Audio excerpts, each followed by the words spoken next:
A ver, vamos a empezar, chicos, ¿ya?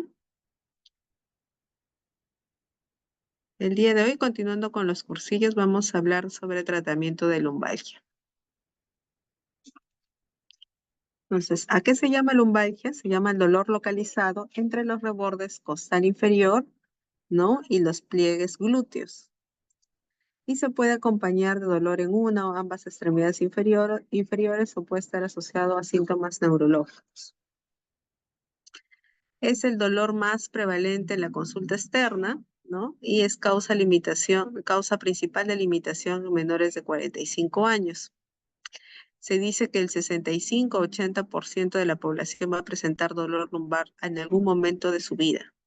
Es más frecuente en mujeres, ¿no? Y la duración y cronicidad en general tiene un buen pronóstico, ¿no? Remite el dolor lumbar agudo al 90% en las 8 semanas y solo el 10% se cronifica. Entonces es importante explicarle al paciente cuando viene con dolor lumbar que la mayoría remite, ¿no? Y a veces no es necesario hacer una prueba de imagen adicional, ¿no? Simplemente es educación del paciente.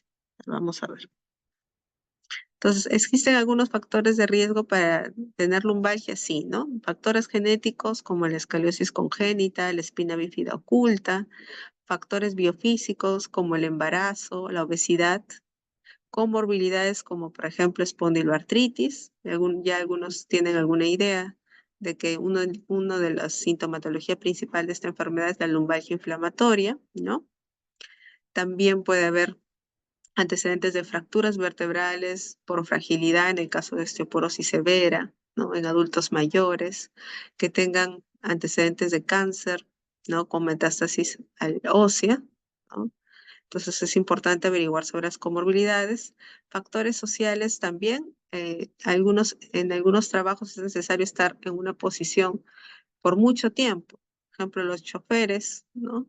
De larga, de largas rutas, ¿no? Los que manejan buses, es muy frecuente encontrar este tipo de patología en ellos, ¿no? Y factores psicológicos también. Se ha encontrado que los pacientes, por ejemplo, con ansiedad, con depresión tienden a hacer la lumbalgia crónica, ¿no? Entonces, antes de pasar al tratamiento en sí, vamos a hacer un pequeño recuento de la anatomía y la semiología de la columna lumbar.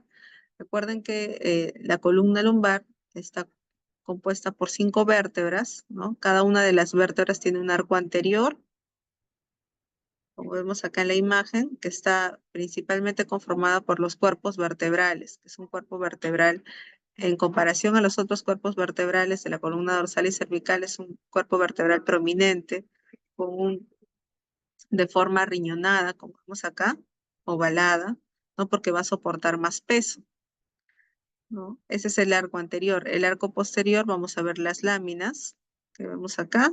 Que estoy señalando en el puntero. Y también las apófisis espinosas, ¿no? Que están justo en la parte posterior. Y en la parte lateral, uniendo estos dos arcos, están los pedículos, ¿no? Está la apófisis articular superior e inferior de cada vértebra y está también la apófisis transversa o el proceso transverso. Recuerden que la apófisis articular inferior de una vértebra con la apófisis articular superior de otra vértebra forman una articulación, que es la articulación interapofisiaria, ¿no? Zona importante de afectación en pacientes mayores de 50 años, la mayoría sufre de artrosis en esas articulaciones y eso se llama espondiloartrosis, ¿no? También dentro de los aparatos del sostén de la columna vemos a los ligamentos.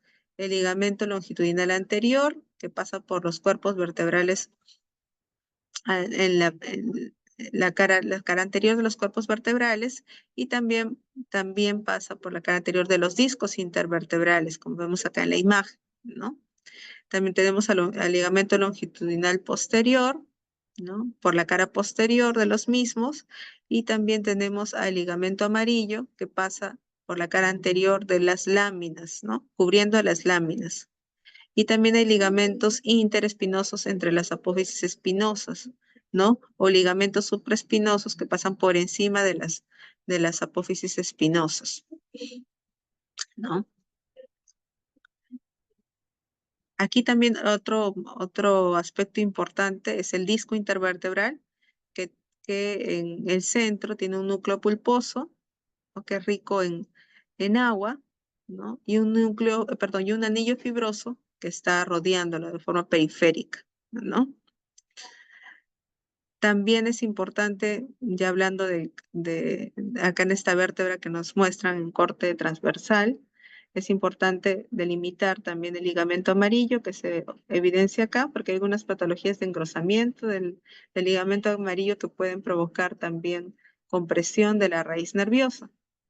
También recuerden que a este nivel en la columna, en el canal vertebral, no encontramos casi contacto con la médula espinal. En L1 termina el cono medular y luego empieza la cola de caballo, eso que son solo raíces nerviosas. Entonces es muy difícil acá encontrar sección medular, salvo que hay alguna patología entre D12 y L1, ¿no? Es más bien síndromes de atrapamiento de la cola de caballo, ¿no? O también síndromes de atrapamiento de la raíz nerviosa, ¿no? A nivel de la salida, ¿no? A nivel del canal intervertebral, que es a este nivel, ¿no? En su salida. Puede haber signos de atrapamiento. Y para más o menos recordar que al final, después de la columna lumbar, tenemos la parte del sacro, ¿no? Que son vértebras que están fusionadas, si no tienen movimiento, ¿no? Con el coxis también al final, ¿no? 5 vértebras sacras y 3 a 4 vértebras coxígeas. Al final, las articulaciones sacroiliacas van a unir al sacro con ya el hueso ilíaco, ¿no? Que forma parte del hueso coxal, ¿no? Esta es la articulación sacroiliaca. Ahora, la etiología de la lumbalgia es de la mayoría de los casos, es inespecífica. No se logra encontrar una etiología, ¿no? Porque, bueno, y al final solo se le da tratamiento, ya que la mayoría tiene un buen pronóstico, ¿no? Hemos dicho que el 90% de los casos mejora o remite a las 8 semanas, pero hay un porcentaje pequeño que sí tiene una etiología que es grave, menos del 5%, y menos grave, menos del 10%. Dentro de la etiología grave tenemos al síndrome de cola de caballo, que, que es una emergencia, ¿no? Y que se necesita un diagnóstico temprano para evitar secuelas a largo plazo, ¿no? ¿Qué síntomas va a presentar este paciente? Parestesias a nivel de la pelvis, en la región inguinal, en silla de montar, algunos le llaman, y también va a presentar disminución de fuerza muscular en miembros inferiores asociado a alteraciones tanto en cuanto al control de esfínteres, esfínter urinario, ¿no? Puede tener incontinencia urinaria o retención urinaria, o también el control de esfínter anal, ¿no? Diarrea, estreñimiento, pueden tener estos pacientes. Entonces es importante esta patología porque se necesita hacer la descompresión quirúrgica, ¿no? Entrasal a este paciente, porque si no, si es que ya recibe tratamiento, luego es muy frecuente que ya el paciente termine con secuelas, ¿no? La otra patología importante que hay que descartar es el cáncer metastásico, sobre todo si tiene algún cáncer que se sabe que hace metástasis ósea, ¿no? Como el cáncer de mama, el cáncer renal, cáncer de pulmón también, ¿no? Que se sabe que puede hacer metástasis ósea. Entonces, con cuidado cuando hay un paciente ya con esa comorbilidad y que presenta lumbalgia, ¿no? Que es un dolor lumbar muy intenso, generalmente de predominio nocturno, tanto de características mecánicas como inflamatorias. De ambos puede presentar este paciente. Abscesos epidurales espinales, sobre todo si hay antecedente de algún procedimiento que se haya hecho en la columna, ¿no? Un antecedente quirúrgico, o si tiene el antecedente de estar inmunodeprimido, ¿no? O recibir drogas endovenosas, ¿no? Y que a partir de un proceso infeccioso en otra zona, ¿no? Ya sea infección urinaria, ¿no? O neumonías, puede llegar la infección hacia la columna, ¿no? Entonces aquí el tratamiento obviamente sí es importante, ¿no? Hay que darle tratamiento antibiótico y si hay abscesos, incluso hay que drenar los abscesos. Por eso es importante hacer el diagnóstico oportuno de estos pacientes para evitar las secuelas a largo plazo, ¿no? Que se puede complicar, sí, con atrapamientos nerviosos, ¿no? A nivel de la columna. Osteomielitis vertebral también, ¿no? Porque es un proceso infeccioso. Ambas pueden, aparte, ¿qué características? Aparte de las características del paciente que hemos dicho, ¿no? Aparte de eso va a presentar, obviamente, el paciente se puede presentar tóxico, con fiebre, ¿no? Malestar general. Todos esos son signos de alarma. Menos graves están las fracturas vertebrales, ¿no? En pacientes, si no es asociado a traumatismos, en jóvenes, en pacientes adultos mayores con osteoporosis, entonces puede haber fracturas por fragilidad. La columna lumbar es una zona muy frecuente. Hernias discales, generalmente en dolores lumbares asociados a parestesias en miembros inferiores en jóvenes, ¿no?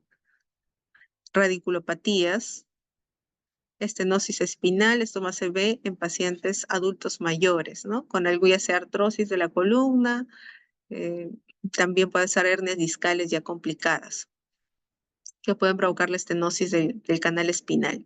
Y la espondilitis anquilosante, que es menos grave, pero sí es una enfermedad crónica que necesita tratamiento, ¿no? Porque si no, también el paciente puede quedar muy limitado si no recibe tratamiento de forma oportuna, ¿no? Mira, acá es un ejemplo de causas de estenosis del canal. Por ejemplo, puede ser engrosamiento del ligamento amarillo, como vemos acá.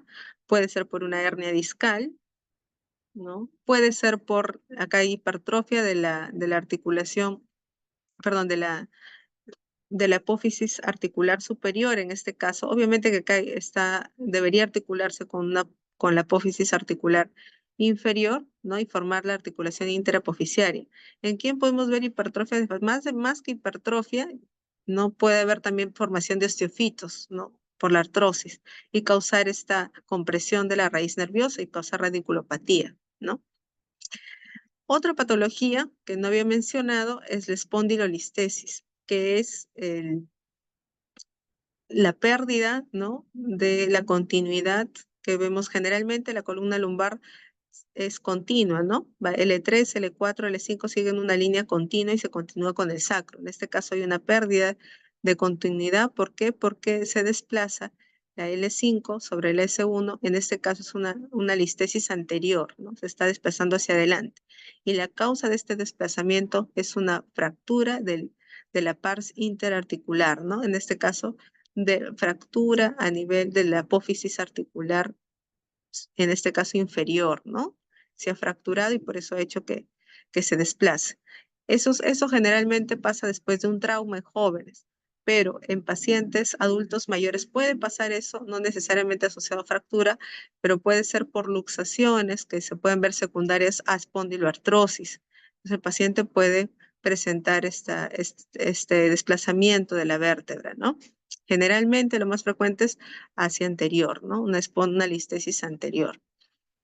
Se ve eso también bastante en pacientes que cargan mucho peso, estibadores, y también en obesos o embarazadas también pueden hacer eso. Otras etiologías ya menos graves, mucho menos graves, son cambios degenerativos en la columna, como espondilosis, que son osteofitos a nivel de los cuerpos vertebrales, escoliosis y persifosis, que también causan lumbalgias, ¿no? La angustia psicológica es muy importante, ¿no? Porque el paciente generalmente tiene dolor lumbar crónico, en pacientes ya sea con ansiedad, con depresión, tienden a cronificar la lumbalgia, ¿no? Por eso es importante preguntar sobre alguna comorbilidad asociada a la parte psiquiátrica. Y también hay dolor referido a la columna, ¿no? Hay algunas patologías que pueden provocar dolor referido a la columna. Dentro de eso están la espilonefritis, están también la pancreatitis, el aneurisma de aorta abdominal, ¿no? También. O problemas a nivel del tracto genitourinario, ¿no? Quistes anexiales, ¿no? Abscesos anexiales pueden provocar dolor referido a la columna lumbar. No todo es dolor en la columna lumbar. Eso hay que tener en cuenta. Ahora, hay algunas condiciones asociadas que pueden dar lumbalgia, sí, también, como el síndrome piriforme, que es el atrapamiento del nervio ciático, ¿no? A nivel, ocupa su pasaje por el músculo piriforme. Recuerden que por detrás del músculo piriforme está el nervio ciático pasando, no se puede atrapar a ese nivel. Y La disfunción de la articulación sacroiliaca también, sobre todo en pacientes con hiperlaxitud articular, pueden tener algún tipo de disfunción y también ese tipo de disfunción causarle lumbalgia. Y el síndrome de Bertolotti es en realidad la fusión de la apófisis transversa del E5 con el sacro. Entonces, eso es una alteración del nacimiento, que en algunos pacientes pueden ser asintomáticos durante toda su vida, pero hay algunos que pueden presentar lumbalgia, ¿no? Se diagnostica obviamente con una radiografía, ¿no? Ahora, ¿cómo se hace la evaluación inicial de la lumbalgia? Hay que identificar señales de alarma que ya hemos mencionado. De fractura vertebral, obviamente la señal de alarma, si es en un joven, vamos a encontrar antecedente de traumatismo, pero si es en un adulto mayor, no necesariamente va a haber el traumatismo. Entonces hay que buscar si es que tiene ya el diagnóstico de osteoporosis previa, ¿no? Infección o cáncer en pacientes que tienen fiebre, síntomas generales, ¿no? Y el dolor lumbar ex mixto más durante la noche, ¿no? En síndrome de cola de caballo ya habíamos dicho la sintomatología, si hay disminución de fuerza en miembros inferiores, generalmente es agudo, ¿no?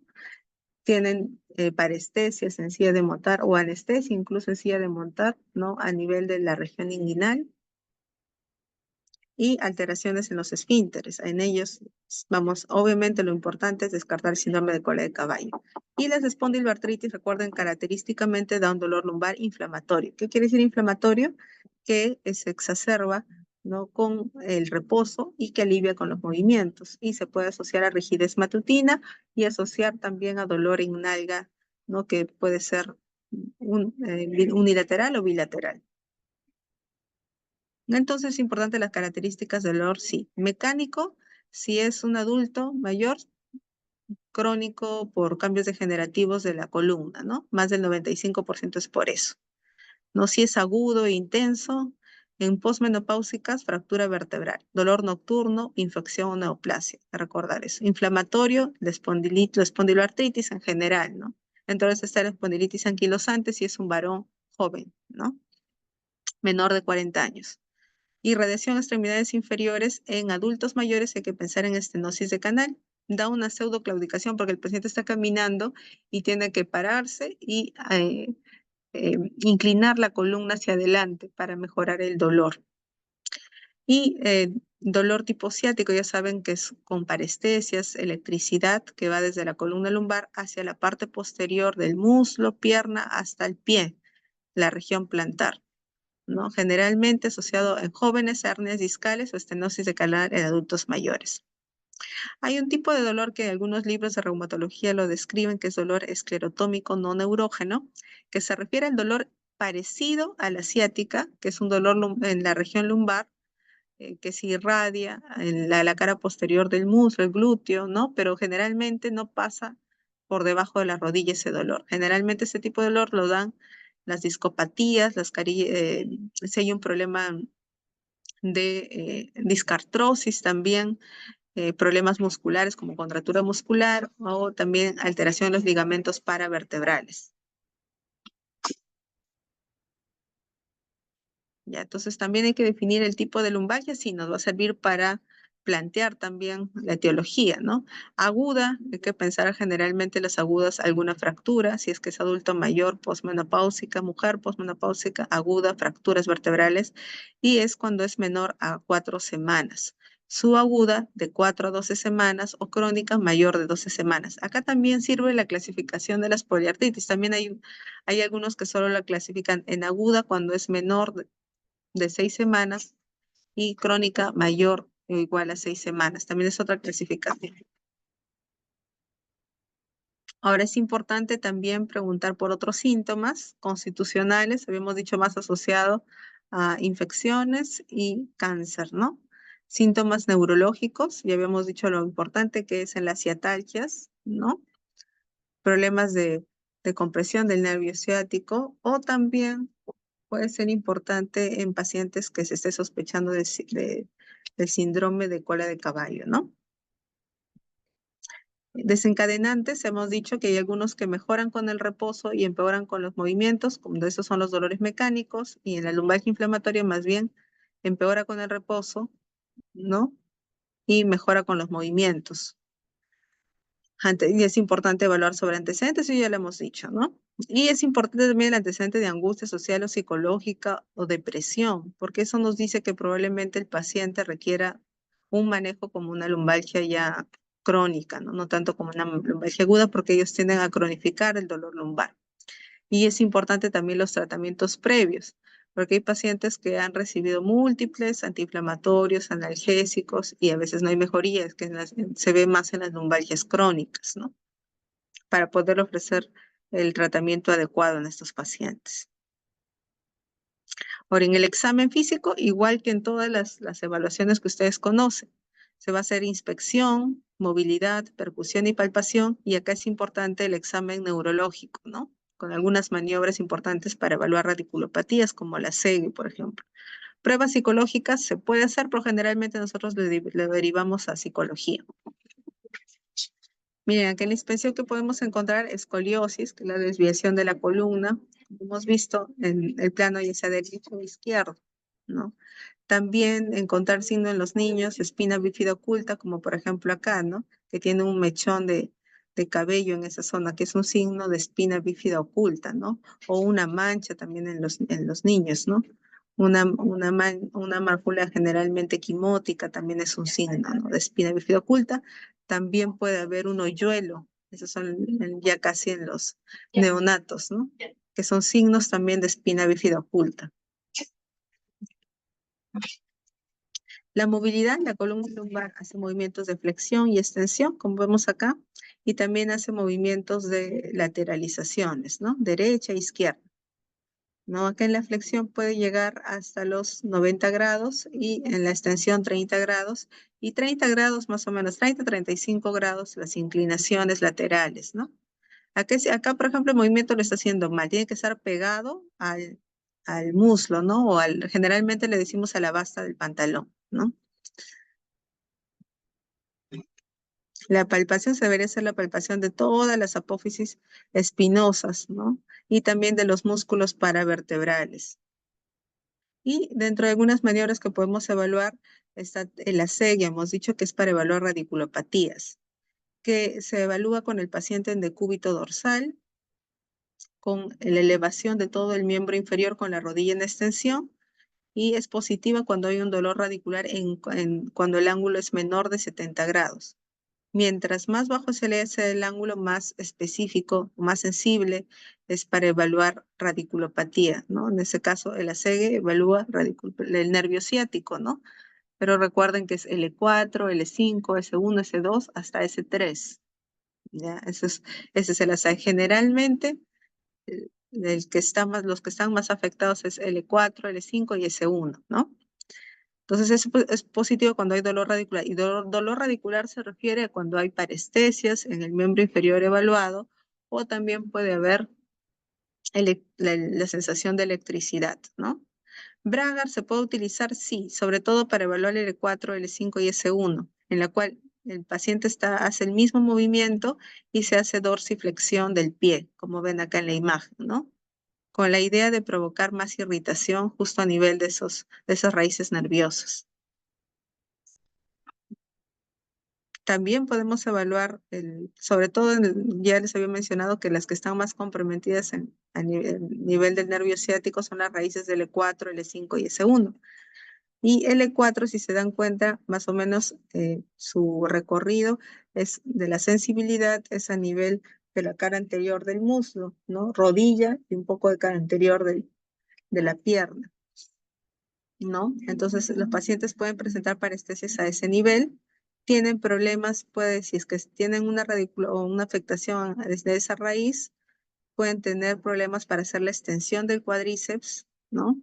Y no pueden colocarse en cuclillas, ¿no? Por eso se le pide al paciente que se coloque en cuclillas y luego se incorpore. Entonces el paciente se coloca en cuclillas y ya no puede pararse. Eso es positivo para una afectación de la raíz motora en este caso, ¿no? Del E4. Y puede haber disminución del reflejo rotuliano, ¿no? L5 involucra la cara posterior en el glúteo, si se dan cuenta, la cara externa del muslo, la cara externa de la pierna y va hasta la región dorsal del pie. Entonces se encarga de realizar la parte motora, la dorsiflexión del primer dedo del pie y del pie mismo, ¿no? Entonces, si le piden al paciente que camine en talones, no va a poder caminar en talones cuando hay un compromiso de esta raíz, ¿no? Y en S1, toda la parte posterior, cara posterior del glúteo, muslo y también de la pierna y va hasta la planta del pie también, ¿no? Generalmente se encarga de la movilidad de la flexión plantar del pie con también la flexión plantar del primer dedo. Por lo tanto, el paciente no va a poder caminar en puntitas de pie. Entonces se le pide al paciente que camine en puntitas y no puede hacer ese tipo de movimiento. Y también el reflejo aquiliano va a estar reducido o ausente cuando hay un compromiso de esa raíz. Muy bien, dentro de los exámenes que nos pueden ayudar para evaluar la lumbalgia, ¿no? Está en laboratorio, hemograma, BCG, PCR, si pensamos en algo infeccioso, cáncer o también espondiloartritis, ¿no? Nos puede ayudar estos exámenes. Imágenes de radiografía, resonancia y tomografía solo se reserva para pacientes que estemos pensando que tienen una patología de fondo grave de los que hemos hablado. Recuerden, para fractura vertebral, por ejemplo, mínimo una radiografía, ¿no? Para problemas de síndromes de compresión nerviosa, como el síndrome de cola de caballo, resonancia magnética. Para problemas de cáncer, ¿no? Radiografía como primera opción, pero después mejor resonancia, ¿no? O incluso tomografía ya para ver el estadio del cáncer en el que se encuentra, ¿no? Nos puede ayudar en ese aspecto, ¿no? Pero principalmente radiografía o resonancia. Si queremos ver abscesos epidurales, ¿no? También nos sirve más la resonancia, ¿no? Pero nos sirve justo solo cuando estamos sospechando de alguna patología grave, ¿no? Y las pruebas electrodiagnósticas como la electromiografía más velocidad de conducción nerviosa, esto nos sirven cuando hay una discordancia entre las imágenes, ¿no? Y tu evaluación clínica. Ahí nos sirven para complementar. De repente en la evaluación clínica no tenemos problemas de raíz nerviosa, o sea, las hacemos pruebas para evaluar radiculopatía y es negativo, pero en la resonancia sí podemos ver algo de compresión y el paciente tiene síntomas. Entonces ahí nos puede servir la electromiografía. Entonces, como vemos, la obtención de imágenes en lumbalgia aguda, ya les habíamos mencionado, no es recomendado si es que estamos sospechando no tenemos una etiología específica. Si es que estamos sospechando en una etiología grave, de las que hemos mencionado, como fractura vertebral, como infecciones, ¿no? Abscesos, espondilodicitis, ¿no? Si estamos pensando en cáncer, en síndrome de cola de caballo, ahí sí pedimos nuestras imágenes. Pero si no pensamos en nada de eso y es una etiología inespecífica, entonces no está recomendado hacer de forma rutinaria para una lumbalgia aguda. En el caso de una lumbalgia subaguda, ¿no? Si no hay mejoría con el tratamiento y ya está con un tratamiento conservador 4 a 6 semanas, si no hay mejoría, se puede hacer una imagen, mínimo una radiografía. Si aparecen síntomas nuevos como por ejemplo problemas neurológicos, ¿no? O empeoran los síntomas, ahí también es importante, ¿no? Y si hay sospecha, por ejemplo, de cáncer, no mejora, ¿no? Y tiene factores de riesgo para cáncer, entonces también se puede hacer radiografía como mínimo. Y en sospecha obvia de espondilitis anquilosante también, si hay sospecha, a veces los pacientes refieren dolor lumbar, pero al final cuando le evaluamos es un problema de cadera, entonces ahí sí podemos sacar la radiografía de caderas. Y en la lumbalgia crónica se debería hacer imágenes a todos se debería mandar a hacer imagen, por lo menos una radiografía. Y ya pasamos recién a tratamiento. En el tratamiento se vamos a dividir en dos, el tratamiento de la lumbalgia aguda y tratamiento de la lumbalgia crónica. En el tratamiento de la lumbalgia aguda, el objetivo principal es el alivio sintomático a largo plazo. Perdón, a corto plazo, ¿no? Porque es lumbalgia aguda. Entonces, el enfoque inicial primero es un tratamiento, opciones de tratamiento es no farmacológico o también pueden, perdón, un momentito, chicos, perdón.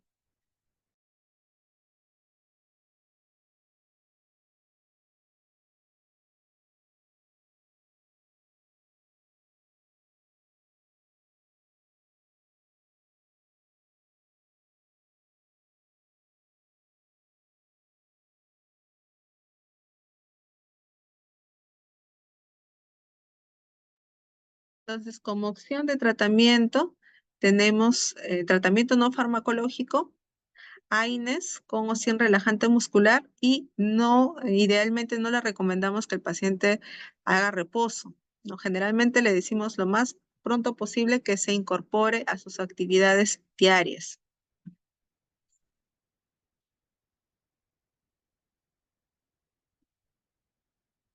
Entonces, dentro de la terapia no farmacológica, en realidad la terapia no farmacológica en este grupo, en el tratamiento de lumbalgia aguda, no tiene mucha calidad o los estudios no tienen mucha calidad, ¿no? Generalmente la calidad es baja o moderada, pero los que tienen, ¿no? Evidencia es el calor, ¿no? Compresas calientes, ¿no? O también se puede utilizar bolsas de semillas calientes porque reduce espasmos musculares. Los masajes también alivian el dolor. Acupuntura en realidad que tiene menos evidencia de todos, ¿no? La evidencia es limitada. Y la terapia de manipulación espinal que se refiere sobre todo, no sé si ustedes han visto, a terapistas físicos que hacen la movilización de la columna hasta que se escucha luego un chasquido, ¿no? Entonces, eso es muy frecuente, nosotros vemos en diversos videos, ¿no? Entonces, eso también puede estar indicado, pero también la evidencia es limitada, ¿no?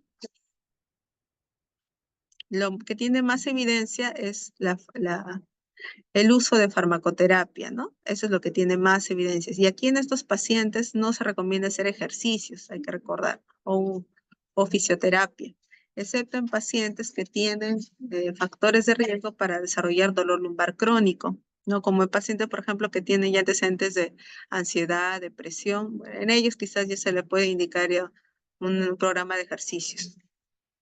Entonces, la terapia que se indica es la farmacológica con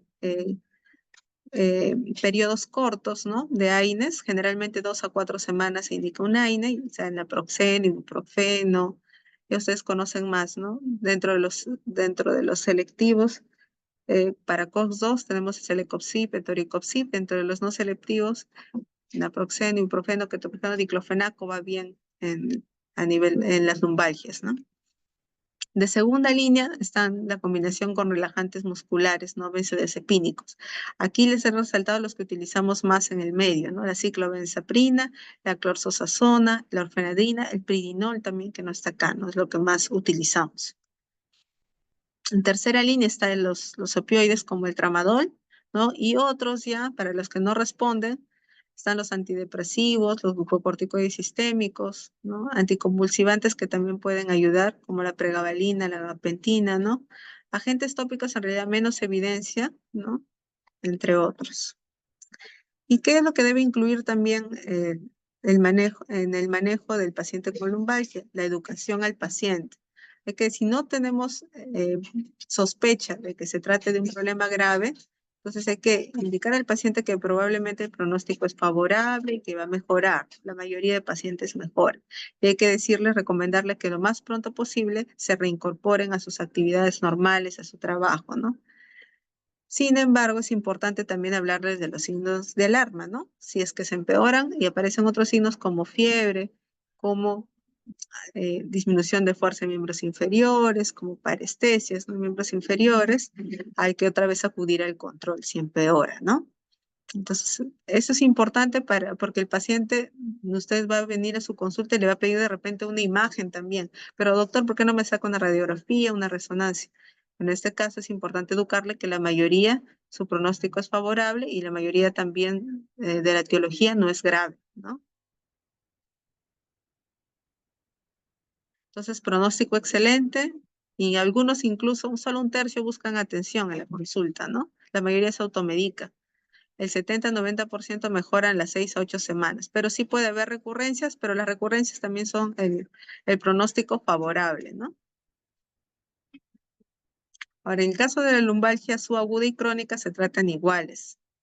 Entonces, el enfoque inicial son consejos de autocuidado, generalmente se refiere a mejorar las posturas, ¿no? A un programa de ejercicio que idealmente debería ser supervisado más que independiente.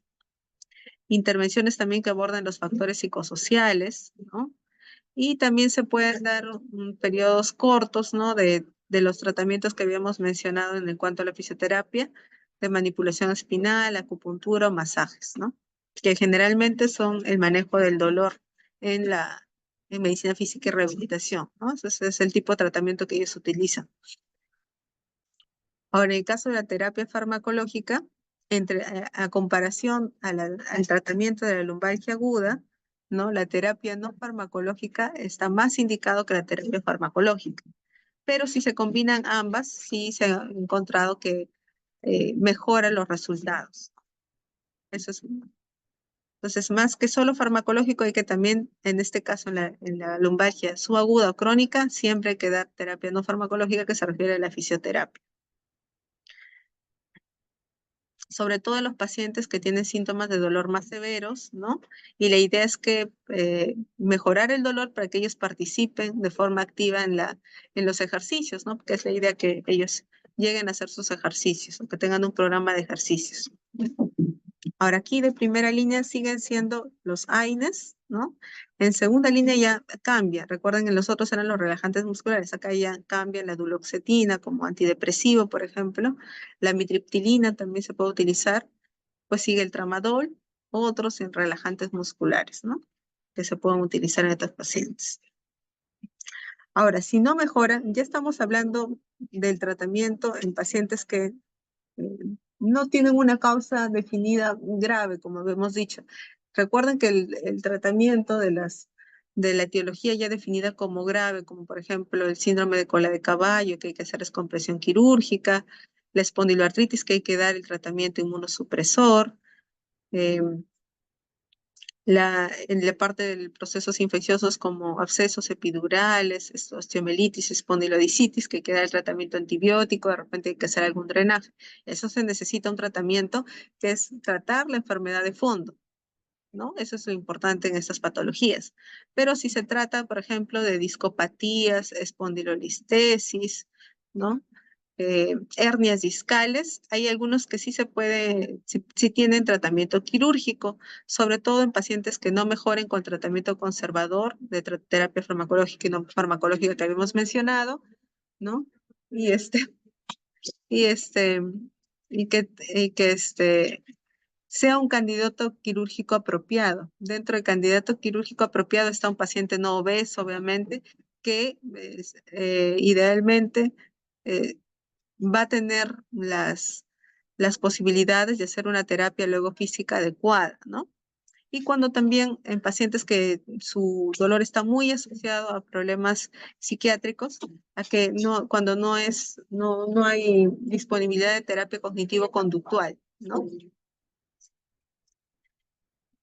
Entonces, dentro de las intervenciones que se pueden practicar, ¿no? Pero como le digo, ya son como última opción. En el caso de cambios degenerativos del disco lumbar, ¿no? Es la fusión vertebral o una alternativa es el reemplazo del disco. Disquectomía también, disectomía abierta o microdisquectomía abierta, ¿no? En pacientes que tienen síntomas radiculares lumbares de al menos 6 a 12 semanas también. Laminectomía en pacientes que tienen estenosis espinal con síntomas persistentes, ¿no? Y fusión quirúrgica en pacientes con espondilolistesis ísmica, los que habíamos visto el desplazamiento, ¿no? Generalmente se indican cuando hay la listesis o el grado de listesis es más del 50% el desplazamiento con respecto a la vértebra inferior, ¿no? Ahí se indica la intervención quirúrgica, ¿no? Y eso es todo, chicos. ¿Alguna pregunta que tenga?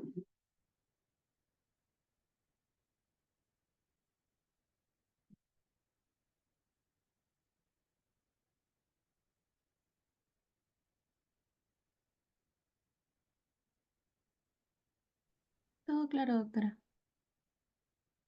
Ya, muy bien, Camila. En realidad es un tema corto, pero sí es importante que ustedes sepan el manejo porque es un tema que lo van a ver de forma frecuente ya en su práctica como incluso médicos generales en su serum. Entonces es importante saber cómo tratarlo y identificar las etiologías graves para hacer las respectivas referencias, ¿no? Eso es importante para evitar sobre todo las complicaciones y secuelas a largo plazo. Muy bien, chicos, nos vemos mañana. Mañana creo que me toca cursillos también con ustedes. Eso sería todo, chicos. Gracias, Gracias, gracias, doctora. doctora. Hasta luego. Doctora.